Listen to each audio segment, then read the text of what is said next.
Okay, so as usual with Rav Kook, I think he presents a original way of looking at death, just like other things that we've gone through, where he sort of takes things and gives it a special twist. So too, I believe, with the whole concept of death. So Einaya is a book that was written by Rav Kook actually on all of Seder Moed in the Gemara, and he took the philosophical pieces of the Gemara and wrote commentary on it. So this is not, he didn't review the halachic parts and write about it. Right? These are the philosophical parts. And the only pieces that we have today are Shabbat and Brachot, or should I say Brachot and Shabbat. They say that somewhere there is the rest of Seder Moed. I don't know exactly what the deal with that is, but I do know that there is a good amount of politics involved with people withholding Rav Kook's writings, and I definitely hope that soon they will all be published. So the Gemara here in the first source, in Brachot Yudchet, says, Lo yehalech adam beveit hakvarot. Person should not walk in a graveyard, utfilin berosho, wearing tefillin on his head, v'sefer Torah bizro'o v'koreh, and a Sefer Torah in his arm while reading it. V'imoseken over mishum lo'eg larash cheref osehu.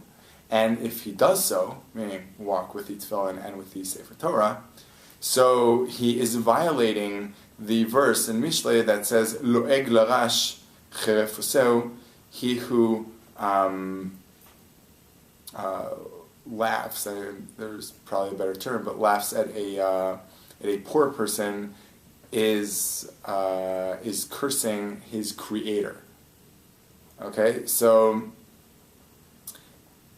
the analogy is like if you're making fun of someone who's paver. What's the issue with, like, what comes to mind when you think of someone who's paver? Like, what do you picture? Maybe like dirty. Okay. And not in rags. Not Right. with nice clothes or... Somebody who has no means, right. So, somebody who, like, the last thing a decent human being should do is laugh at this person, make fun of that person. It's like, this person obviously at this point is in some kind of inferior, state, and you should not be making fun of him. This person has no ability to really act in the real world. Okay, people. So many times where people ask friends, what's the American response is get a job, right? That's like so. If we're talking about somebody who really is poor, it's not because they cause it to themselves. It could very well be that they really do not have the ability to act and to provide for themselves. That is the definition of a true poor person. Okay? I'm not talking about somebody who is, on drugs and is wasting, like they have money but they just waste it on drugs and things like that. Let's talk about somebody who really tries and is not able to provide for himself. That's what I believe the essence of a poor person is in this context. Were you going to say something? Okay. So if we take that, understand that's what a poor person is, so we understand when you walk in a graveyard is people who is full of people who cannot provide for themselves spiritually. Just as the poor person physically cannot provide for himself, physical and material assets, so too, a dead person is not able to provide spiritual assets.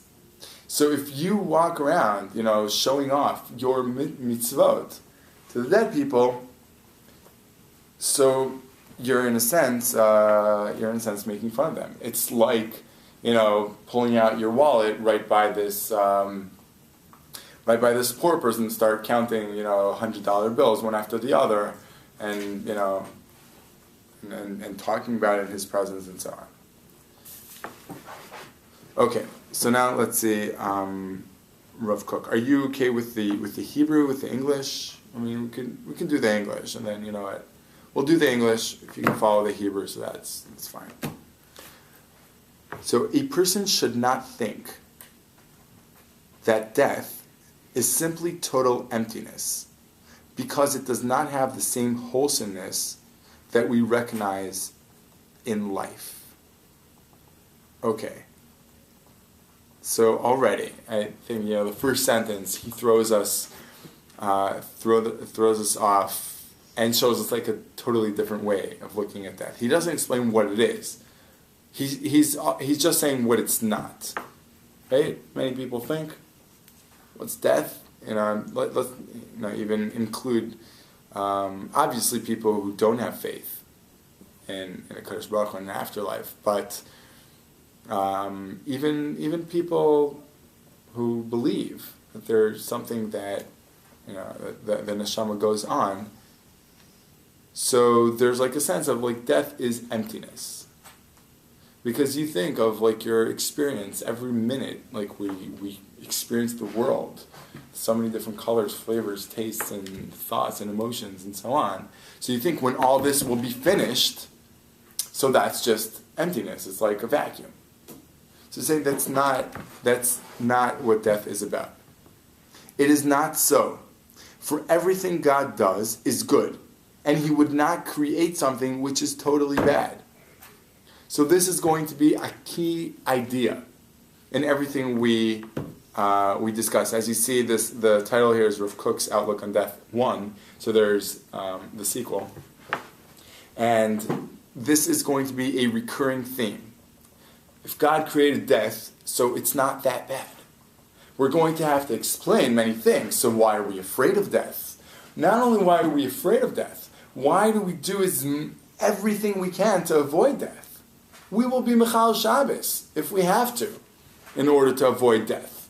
We're going to take any measure possible to protect life. So we're going to have to explain all of that. But all that does not mean that death in and of itself is bad.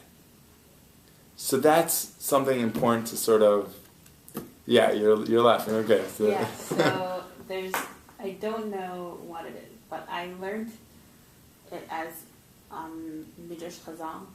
Mm-hmm. Or actually no, it's a pasuk, I think, in Dvarim. Hinei nasati lachem es hatov, it's, I don't know the exact wording, but it's like es hatov ves haras hachayim ves hamaves uvacharta b'chayim. Right. So that kind of parallels Chaim with Tov and Maves with Ra. Right. You're right. Definitely, God forbid that the message from this kind of talk should be, that death is, wonderful. God forbid. Again, you have to go through a process and understanding what Rav Kook is saying, and anybody who ever encounters these texts, and now I say this, in all seriousness, it has to be taken with a lot of emotional healthfulness, and there are a lot of things that are complex ways of looking at life, that if somebody right now is like sick, or something's wrong with them, they could totally take it the wrong way, and I do not want that to happen. That's not what we're discussing. So you're right. Generally, the term mavet is referred to as something bad, and that's the way that's the way we should regard it generally. Because when I'm being Michal Shabbos, what's motivating me, and I've done that. I have been Michal Shabbos in order to save lives, all during the army, and a lot of it is like losing your entire Shabbos day. It's not like even somebody who drives an ambulance who gets up like once in the Shabbos and drives and then comes back to his family. It's like the entire Shabbos, you're just wearing your weekday clothes, you're dirty, you didn't take a shower in a week, let alone before Shabbos. You have cold food and so on. You can just go on and on discussing it. It's not like the Shabbos stick thing. So if you think, well, death is not that bad, like that's crazy. It's not going to motivate you. It's not going to push you. You have to think, I'm really fighting a battle against death right now, and that's what's enabling me to be Michal Shabbos and to be content with it. So that obviously that's important. That's a healthy way of living, and we have to live that way. We're talking on a purely philosophical level, but still there will be ramifications to the way we live our lives. This isn't going to stay on the pure philosophical level. But at this point, right now, before we try to draw the conclusions of what we can take into our own lives and change possibly even our day-to-day way of looking at things and possibly even actions, so we have to go through the process of learning the purely philosophical ideas. But it's just like, I don't even know if this is like a midrash or something that like I said, we have to be mochez zecher Amalek mitachat hashamayim, but that's mitachat hashamayim, not me'al hashamayim. Meaning there's some kind of spiritual existence where even Amalek has its place. And, can I understand that right now at this point? If I'm forget the biblical Amalek, okay? When I'm standing in front of a terrorist today who represents Amalek, he's about to shoot like a child. And I take out my pistol and get him down. So am I supposed to be thinking at that point that somewhere me'al shamayim there's room for Amalek? No, what I'm supposed to be thinking now is that this is a person who is about to take life and he deserves to die, and do it as fast as you can. They're oftentimes dealing with these spiritual concepts. There is some kind of it takes a while to transition from the purely spiritual down to real life. So that's what I mean here, like on a totally spiritual level, God would not create something which is totally bad. That's, okay. Therefore, we must understand that death too has meaning and purpose, as Chazal have said. And it was very good, right? Ve'ineh tov me'od. This is referring to death. Hineh tov me'od, when God said in Bereshit, Hineh tov me'od. So he's talking about death, meaning that death is tov me'od. So we have learned that there can be a wholesome reality in which even the most important actions, such as mitzvot, are absent. Therefore, when one is standing in a graveyard, he should not be preoccupied with Torah and mitzvot, as to express that there is room for another type of wholesomeness that we cannot fully grasp. So notice, Rav Kook took this Ma'amar Chazal, which actually, it's funny, like I just started off by explaining that Ein Hayah discusses the philosophical issues in Moed. This happens to be a halacha. When you enter a graveyard, okay, so I can't think so much of Sefer Torah, Bizo V'Koleh would, pertain to women as well, but I think the most common thing is for men to have to tuck in their tzitzit when coming to a graveyard. So this is an actual halacha. It's interesting that the poskim have to discuss, that, it's okay to say Tehillim by a grave because we're doing it for the benefit of the deceased, so therefore it does not fall into this category. But so Rav Kook takes this away from being like a halacha that seems like really we're interested in not insulting, so to speak, the deceased. Rather, it's all, it's all aimed towards myself, towards my understanding of what really is going on here. So I find this extremely interesting, that Rav Kook is talking not to, just common people who just care about the material world. He's talking about people who have a deep understanding of what mitzvot and Torah is. They understand that in this world, true wholesomeness, to live a full, rich life, one needs Torah and mitzvot. That is what gives the beauty of life. And to those spiritual people, he's saying, okay, don't think that that is the highest spiritual level possible. There is a higher spiritual level at which even Torah and mitzvot are not befitting. That they are spiritually lower than this spiritual existence. So I think that that's something, I don't know exactly how to bring that down to my life. I can't, at this point, I don't think that I can fully grasp it. Like, what does that mean? I'm putting on tefillin. There's nothing rational about it. I'm doing it because HaKadosh Baruch Hu said. I'm doing it because HaKadosh Baruch Hu said that it has like this tremendous spiritual effect.